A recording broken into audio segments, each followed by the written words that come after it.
নমস্কার, আমি বিশ্বনাথ রায়। হ্যালো কৃষক ভাই ও বন্ধুরা, আপনারা কি ধানের ব্লাস্ট নিয়ে চিন্তিত বা ধানের ব্লাস্টের কীটনাশক কখন স্প্রে করবেন এই নিয়ে ভাবতেছেন? তবে এই সম্পর্কে শুনুন। আপনার ধান ক্ষেতের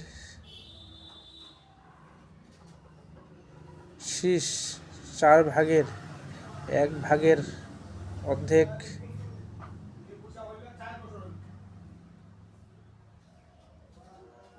শীষ বেরিয়ে আসলে তখন সেই সময় ধানের ব্লাস্টের বিষ এবং মাজরা পোকার বিষ একই সাথে স্প্রে করতে হয়।